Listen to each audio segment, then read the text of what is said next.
What comes around?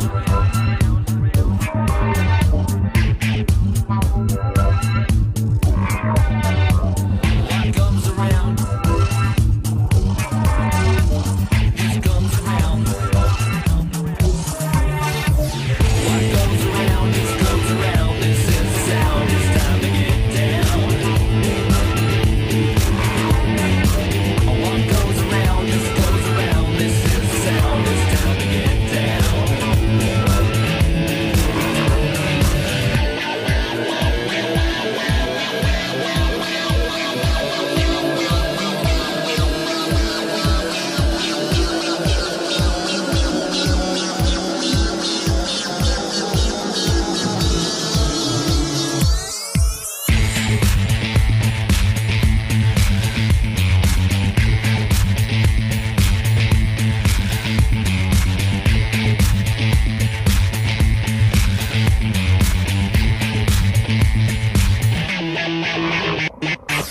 What goes around, this comes around. This is the sound, it's time to get down. What goes around, this goes around. This is the sound, it's time to get down. What goes around, this goes around. This is the sound, it's time to get down.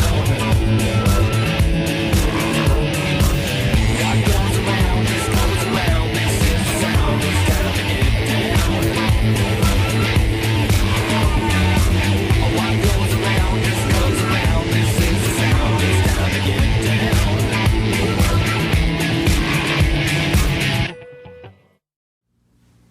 Hello everyone, welcome to the latest installment on the 172nd Air Wing channel.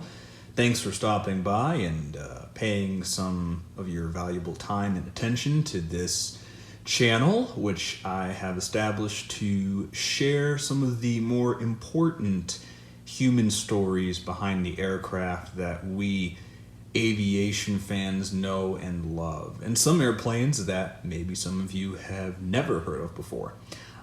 So we're doing a video today on an aircraft that seems to fly under the radar in more ways than one. Right here we are reviewing the HobbyMaster RF-101B Voodoo. This is in the colors of the 197th Tactical Reconnaissance Squadron out of the Nevada Air National Guard. Now, I will ask that you in the audience please bear with me as I talk to the F-101's human story, because this video was just going to be kind of complicated. I originally thought about just talking through all of the F-101 variants, starting with the A model and working my way through. But as I sat down and did the research, there's just so much information around this aircraft that it would probably be just a humongous video, and I'm really trying not to do those. I know people today, myself included, this isn't just picking on the audience, this is applicable to me too.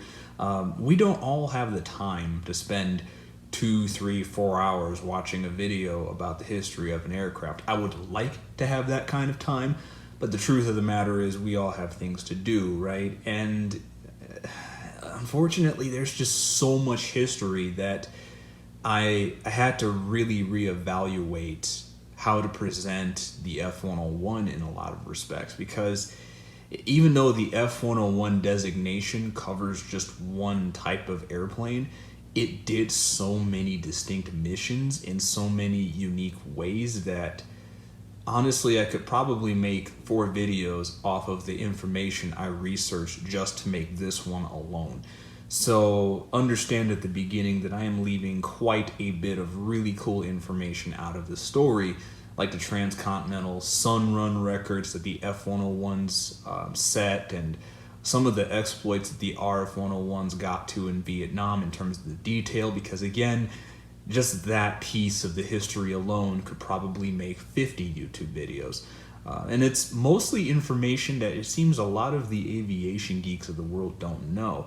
Most of us are pretty comfortable with the understanding of how the F-4 Phantoms and the F-105s, they all performed during the Vietnam War. But when it comes to the subject of the F-101 and the reconnaissance variant, one of which you see in front of you here, it's almost like nobody acknowledges they exist. And this is kind of wonky to me because the reconnaissance mission in Vietnam, among other places, was actually one of the more important ones, because if the reconnaissance airplane either didn't come back or it came back with unusable footage, everybody in the F-105s and the F-4s and all the support aircraft would have to saddle back up and go right back out the next day to bomb that same exact target in North Vietnam. The same target that the North Vietnamese have just been tipped off that is being bombed because, well, the U.S. Air Force bombed it the previous day. So whether or not the reconnaissance airplane did its job could mean the difference between a lot of airmen going home after the war or not. And for an aircraft of that kind of a mission, well, it doesn't get a lot of play in the modern media, which I think is kind of interesting. But all of that is to say, the F-101 story is very long, very detailed, and almost totally unknown in the aviation fan community. And I'm going to do my little part here now to try to ameliorate that unsatisfactory situation. So apologies in advance if this video happens to be rather lengthy. I'm going to do my best to shorten it, but again, it's a tricky balance between saying too little and leaving out too much information, or just sitting here and just yakking for 4 hours and still having enough material to keep going. So with that said, I've got several I have several F-101s in my collection. So we're going to start with the RF-101B because I ordered this model more as a commemoration of the human story of the F-101 in the reconnaissance mission, more so than the specifics of this aircraft itself, because as cool as the F-101 is in general, I personally think the two-seat F-101 looks beautiful, but that is just, of course, my opinion. Hopefully others out there agree. That honestly is enough reason to order it, but the human story behind the RF-101 in general touches on the Cold War, it touches on the Cuban Missile Crisis, and it even touches on the beginnings of what would later become known as the Vietnam War. One of the very first tactical airplanes to ever go into the Southeast Asian theater, as it would later be known, was the RF-101. So let us begin with the creation of the base airplane, which is the F-101. The F-101 got its start in 1948 out of a Strategic Air Command requirement for a jet-powered escort fighter. Now, when we're talking about the history here, it should be noted that we are looking at a time period well before what we would know as the modern world. Remember, this is the late 40s, World War II has just ended, and the experts, quote unquote, in the US military establishment are confident that the next war is going to be a nuclear one. Now remember, this is the 1940s we're talking about here, so the strategic nuclear missile is a thing of science fiction at this point in time, as are satellites. Bear this in mind as we talk through the history. So the strategic bombing platform of the time were strategic bombers, and they were the offensive nuclear instrument for both the Soviet Union and the United States. So it made sense that the Strategic Air Command, which is the Air Force organization manning and responsible for these bombers, wanted a fighter that could escort these soon-to-be produced jet-powered bombers such as the B-47 and later on the B-52. It should be noted that the B-52, ancient though it was, is still in service now. Coming back to the F-101, the strategic fighter proceeded along a course that led to the unpleasant discovery of some aerodynamic issues regarding pitch-up. This was due essentially to an understanding of aerodynamics of the time. Again, we have to remember this is the 1950s, and supersonic wind tunnels and computer-aided modeling are a thing of the far future. So when they modeled the F-101 design, they just simply didn't have the mathematical understanding of aerodynamics to realize that when you make a long aircraft like this with the fuselage of this length and the tail on the top with the T-tail configuration, The aerodynamic flow separation along the long length of the fighter jet tends to create aerodynamic instability behind the aircraft. The aerodynamic instability hits the tail, and I'm trying to translate a lot of obtuse aerodynamic stuff into something that approaches English. So if you don't understand this stuff or you think I'm wrong, please make it known in the comments, because I'm doing my best to simplify some things, which is of course going to confuse the uninitiated, and the aerodynamic experts are probably just cringing at what I'm saying because they either don't get it or they think that I'm just murdering their precious profession, which I promise that's not my goal. But in any event, the flow separation coming from the length of the fuselage here led to unstable air coming off of the airplane at an measured AOA of 18 degrees, which led to a situation where about 40,000 feet, this part would stall, leading to loss of longitudinal control, which is a very fancy and technical way of saying that the airplane, instead of going this way, would go nose up, do a cobra, but unlike the Su-27, instead of coming out of the cobra, it would turn in place, stall, go into zero airspeed, and become 90% unrecoverable.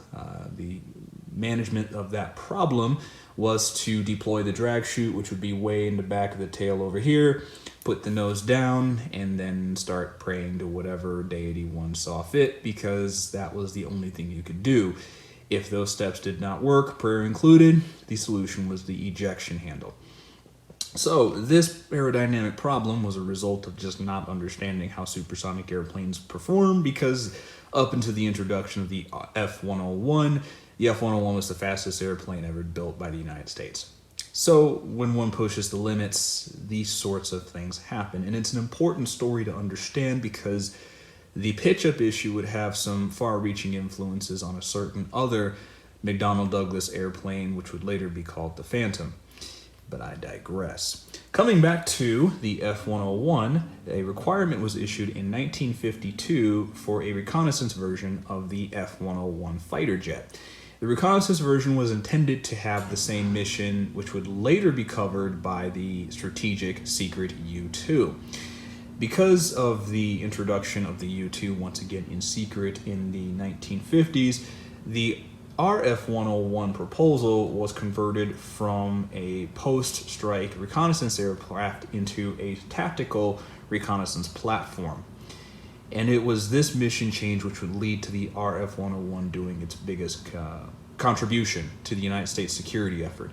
Now, I should point out here that the F-101 and the RF-101A and C were single-seat aircraft. You might see them around on the internet as pretty much similar to this, but only with one seat in one cockpit instead of a tandem configuration, as you see here. This is an important detail to note as we talk about this aircraft and why I purchased this specific model from HobbyMaster. So, coming back to the RF-101 story, in October 1961, the RF-101 was sent to Tansanut Air Base in Saigon from their home base in Kadena, Japan. Some of you that are counting your calendars might realize this is a few years before the official beginning of what we would call the Vietnam War. The deployment was called Operation Pipe Star, and the idea was these aircraft would conduct unarmed reconnaissance missions over South Vietnam and North Vietnam, and predominantly Laos. Now, the legality of this sort of thing was, of course, rather shaky. Some might interpret it as even being outright illegal, a point that the Soviet Union and the North Vietnamese made in several occasions. But these overflights of Laos uncovered similarly illegal behavior on the part of the Soviet Union, who were supplying communist insurgent forces in multiple countries around that region, like Laos, North Vietnam, so on and so forth. The reconnaissance mission was redesignated Able Mabel in December of 1961. So, more than 3 years before the Gulf of Tonkin situation, the RF-101As and Cs are already contributing. Well, they're already doing a lot of missions in secret, and important ones too. Fun note about this too: the RF-101's first missions in what will later be called the Indochina Theater was flood reconnaissance. There was a serious flood that hit the Mekong Delta in 1961, and at the urgent request of the South Vietnam government, these secret RF-101s were tasked by the United States to conduct environmental surveys and post damage assessments from the flooding because, as I noted at the beginning of the video, there is no such thing as satellite reconnaissance at this point in history. So, coming back to the contribution of the RF-101Cs, we now move to the Cuban Missile Crisis, where, as many of you are well aware, there was a little dust-up in the Cuban region of things regarding a dispute of nuclear missiles being based in Cuba by the Soviet Union and the Cuban government. So as part of the overflights that were done of that island for reconnaissance photos, of course the U-2s were the airplane that produced the strategically important photos that showed the world the Soviet Union was lying about the installation of missiles there. But as the crisis continued, Navy RF-8Cs and U.S. Air Force RF-101Cs were used to conduct overflights of Cuba to monitor the situation. And yes, ladies and gentlemen, they were shot at. At the end of the crisis, the RF-101s were also used to conduct overflights of Cuba to verify that the Soviet Union had complied and were withdrawing their nuclear ordnance stations from Cuba after the crisis once again ended. So then we come to Vietnam in that region again. So the RF-101s were then deployed to the Southeast Asian theater more on a permanent and openly acknowledged basis this time, where they were used for various reconnaissance roles for many years afterward. After 9 years of service in the region, the attrition situation had resulted in a case where a lot of the single-seat RF-101s had almost been basically completely attrited out of the Vietnam theater. Now, when I say attrited, we have to note here that attrition does not just refer to airplanes being shot down. Attrition also refers to just running out of parts, airframes aging out due to just wear and tear, because flying aircraft at low altitude and at high speed tends to wear them out pretty quickly, as many air crews of the modern B-1Bs are finding out the hard way. So when you fly airplanes really fast at low speed and through various environments like humid atmospheres and rain showers and monsoons, these sorts of things tend to wear out airplanes rather quickly, and the RF-101C fleet of single-seat aircraft were simply worn out. That's not, of course, to discount the fact that half of the force had been shot out of the sky or crashed due to various emergencies over the previous 9 years of service. So because of this attrition situation, the RF-101 fleet was depleted to the point where in March of 1968, reading the writing on the wall, McDonnell proposed a alternative option for the U.S. Air Force. So instead of purchasing brand new, at the time untested RF-4C reconnaissance aircraft, McDonnell proposed that the U.S. Air Force convert a set of 22 formerly Royal Canadian Air Force F-101B interceptors into reconnaissance aircraft, which is, of course, after some contract signing between Ling Temco Vought, the folks who made the F-8 Crusader, and 30 December 1968, the RF-101B, which we see in front of us today, were built and converted as required by that stipulation. So the RF-101B you see before you didn't exactly have a long career because of the introduction of the RF-4C. Once the RF-4C's bugs were ironed out, the conversion of the RF-101Bs were concluded and the service terminated roundabout after 1972. So they didn't enjoy a long service history with the U.S. Air Force or the Air National Guard when the Voodoos were retired. And we have to remember here too, these conversions of the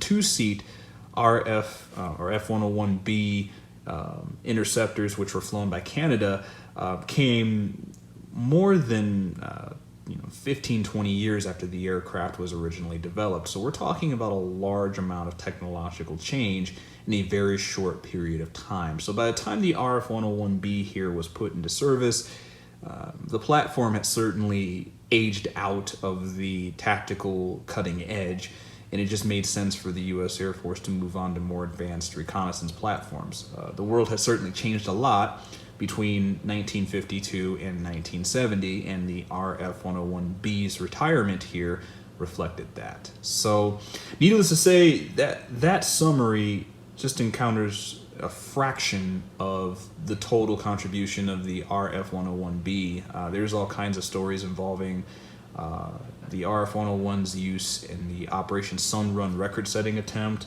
I basically completely breezed past the Quemoy crisis of the 1950s when Communist China tried to invade Taiwan the old-fashioned way and failed miserably. Part of the reason they failed was due to the reconnaissance efforts of RF-101As flown by both U.S. Air Force and nationalist Chinese air crews based on Taiwan. So, now that we have thoroughly offended the electronic bots from Beijing in this video, let's talk about the HobbyMaster model in question here. So, now that we've covered the extensive history of the RF-101 and how it's permutated and changed throughout the years, we can kind of talk through this model here a little bit more. As Voodoo models go, this is probably the best reconnaissance one out there, and it's the best because it's the only one. One of the reasons why I purchased this model is because due to the intricate and interesting nature of how the RF-101s have changed over time, I rather doubt, I hope to be wrong about this, but I'm pretty confident no manufacturer is going to invest the time and money to build single-seat Voodoos. It's a pretty obscure aircraft. People don't know about it, which means there's not much market demand for model makers to make them, which means there's very little financial incentive for a company like HobbyMaster to create Voodoo models like this one. And there's a lot of really small but important changes between the aircraft over the years. That means making single-seat Voodoos is just not as simple as just changing the nose on this one and calling it good. For one thing, the engines are different. The Pratt & Whitney J57s are similar between the single-seat and the two-seat version. However, the two-seat version here has the longer afterburners of the PW-55 version, whereas the single-seat version only had shorter afterburners, which pretty much ended right about there. So that's one tooling change you'd have to take into account. The single seat version is also shorter. The intakes are different. Instead of the splitter system that you see right here, where you have that little vent fan in the middle to split the supersonic airflow and slow it down before it goes to the engines, the intakes are different. They're differently shaped and they're somewhat smaller. The wing was also smaller too on the single seat version. The tail was also changed. I believe there was a scoop right here, kind of at the root of the tail for the single seat versions. And obviously the nose and the configuration of the nose are totally different. So there's just enough changes between the single seat and the two seat version to make this two seat version conversion into a single seat model, I should say, probably economically unviable, which is unfortunate. But as a Voodoo fan, I don't like it, but it makes business sense because at the end of the day, passion doesn't pay the bills alone. You got to have money, and well, if there's no money to be made in creating a model, manufacturers like HobbyMaster are just not going to touch it. So all things considered, I'm pretty glad we got this one. This is the latest version. I believe they released one some years ago. HA3714 is the model number for this guy, and it came out, I believe, earlier in 2021, earlier this year. We had some issues with supply situations going on here in the United States due to the COVID-19 pandemic, so I wound up ordering this from a retailer who had to cancel their order because the shipment just wasn't going to happen. So I had to order this directly from the Orient, which took about 2 months to get here. And there was basically no tracking number provided except to prove that they shipped it. So it was a nervous 2 months wondering if I had just been ripped off out of $100-something. But it did show up in the mail, and I'm glad to have it because as cool, you know, I'm just a Voodoo fan overall, and I think it's just a really cool model. There are some issues, however, that need to be discussed. So with the RF-101B, the model as it comes out of the box is going to have a couple of I almost said GAR-9, but the AIM-4 Falcons are red painted interceptor missiles mounted to the bottom with the launch rails as well. That is not accurate to the real life aircraft. The all RF-101 variants, including the RF-101B in front of you, were unarmed. They did not carry weapons. The interceptor conversion that you see in front of you, the pallet which carried two interceptor missiles or two nuclear tipped interceptor bomber missiles, was removed. A flat panel was welded in place, and this area was filled with camera avionics. All of the fire control system avionics that would be right here were pulled out, and then a navigation target tracking radar was put here. The avionics here were substituted for cameras, and you can see there's a camera port right here, and then two side-looking cameras. You can see the port here for one of the right side cameras. The left side camera is of course on the other side, and now there's a forward-looking camera, and I believe there's a back-looking camera as well underneath. So none of the reconnaissance Voodoos ever carried weapons. That goes for the single seat as well as the two-seat variation you see in front of you. So for HobbyMaster to include two red intercept missiles on a fixed pallet was a pretty big blunder. So that's something that I personally undertook a fix for. As you notice in some of the montage shots, you don't see any missiles mounted to this airplane. That is because I just took a really small X-Acto knife and took those off. I then took some model putty, filled the missile rails as best as I could, and filled in the gaps, and then painted it to match. So when you look at this model, you don't see missiles mounted. It's just a flat bottom of the aircraft. There's no weapons here, as reflected in the real life model. So I did make that change personally. Whether or not having the missiles mounted is something that you personally have an objection to, that's something I cannot determine for you. However, do be advised that the RF-101 that you see in front of you does come out of the box with two missiles mounted. They're not too difficult to take off, thankfully. So all you need to do is take, like I said, just take a X-Acto knife, work it carefully between the missile and the body of the airplane, and you'll be able to just pop the missile, the AIM-4, right out of the housing. And then you just take some aircraft gray, I have to think here. If you look at the color code for an F100 in the tropical finish with the gray for the bottom, if you look at the color code for that, that color for the bottom, for the gray at the bottom, will match the color gray of this airplane. I do not have the color reference available right now on hand, but if you leave a question or send me a message, I will work to get that for you guys if you're really interested in taking out the missile and painting over and filling the area like I did. So that is one of the flaws of the model, and it's a big one, but again, whether that bothers you or not, that's something you'll have to determine. Unfortunately, with the Voodoos, this is a definite take what you can get situation in the die-cast world. Even the plastic kits, as I understand it, have had their accuracy problems. So just modeling this airplane is just not easy. And it looks like, well, regardless of which way you go, you're going to have to take your lumps. So in this instance, yeah, I wish I could say, well, you could order a model from, say, Caliber that's more accurate, but there is no Caliber Voodoo available, and there's no other die-cast maker that I'm aware of that even has ever made a Voodoo model. So in this case, if you want one, this is pretty much literally the only game in town as recon Voodoos that you can easily buy on the internet. Go. So the other flaw that I want to mention is the bottom. The bottom finish is finished in the kind of an off-color gray right here. Now this is an error because this is actually supposed to be just flat white, not a shade of gray. However, it's a mistake I can kind of forgive HobbyMaster for making because all of the pictures of this RF-101 conversion are of the airplane either on the ground or taxiing. I think there's one picture that shows it flying, but even there it's not particularly clear. Because the bottom of the airplane is naturally almost always in shadow with those photos, the white comes across as a gray because obviously it's in shadow, so it's darker than it should be. This color, according to the U.S. Air Force publications, should just be a flat white along the bottom of the airplane, going up to the bottom of the wings and the bottom of the fuselage, all the way around here.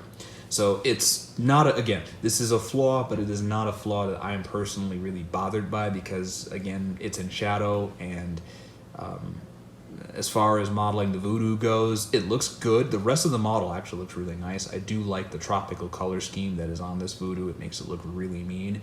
And they did get a lot of other details correct, like the camera position, as well as the deletion of the infrared search and track mounting right here, which was the, as I understand the conversions, these were all Canadian Air Force F-101Bs, which did not have the infrared search and track mounted. In fact, the conversion effort was intended to change these airplanes with ones that were produced with the infrared search and track to do interception duty for the Canadian Air Force. So good on HobbyMaster for making sure they didn't accidentally include that. The crew labels, as you can see from the montage shots, are very visible, very clean, very crisp. You have your slime lights, you got formation light here, formation light there. Once again, really good detail there. The pitot tubes and the antennas are really well modeled. The pitot tube in the front is a little shorter than it should be. I think it could probably use about maybe 1/4 of an inch extension, but I'm not going to mess with that. Again, it's a flaw, but I'm not going to stand on ceremony and really worry about it, especially with the Voodoo, because they're not released very often. HobbyMaster pretty much has a die-cast monopoly on this model in general, so whatever flaws we have on the aircraft, I hate to say it, but pragmatically speaking, if you're a Voodoo fan and you like die-cast, this is basically your only game in town. Take it or leave it. And for what it's worth, HobbyMaster could have done a lot worse job with this model and still sold them because they basically have the market. So I have to say, there are some flaws here. However, the model itself is not terrible, and even though there were some issues with it, I felt that those were issues I could fix myself, like the weapons on the bottom when it shouldn't have them. So after I took care of that, I have to say I'm pretty happy with it. I love displaying it on my shelf, and it looks really good when you present this F-101 next to like a jungle camoed Vietnam era Phantom. The two they just go together, and really they should, because the lessons of the Voodoo and some of the aerodynamic problems and pitch up issues that this aircraft suffered led to design influences on the Phantom, such as the Mach 2 square intakes and the angling of the tailplane. So instead of this situation where it's on top, the horizontal stabilizer was moved to here and angled down in order to avoid the aerodynamic complications that I explained earlier in this video, leading to pitch up and unanticipated destruction of the airframe. So hopefully that covers, actually it does cover pretty much everything I had planned for this particular model and review of it. Do keep an eye out for some later videos. I'm going to mention here probably a good idea to consider subscribing to the channel so you are up to date on my latest releases. On that subject, I'm going to aim to keep my releases on Tuesdays. So every Tuesday, I'm going to hopefully release a new video. There may be some exceptions, changes to that down the road because of just life. So bear with me if there's a delay here and there, but that is my intended release time frame. And to keep an eye out for any videos I might release before or after that date, it's just one-offs, like the Caliber Wings commentary one I did. Feel free to click the subscribe button so you know what's coming. And then you can let me know how good of a job you think I'm doing or areas of improvement, because none of us are perfect, right? So thank you again for watching to this point. If you've made it to this part of the video, I do appreciate your viewership and your support, and look forward to you tuning in again on my future videos on the other aircraft in my collection. Thanks for watching.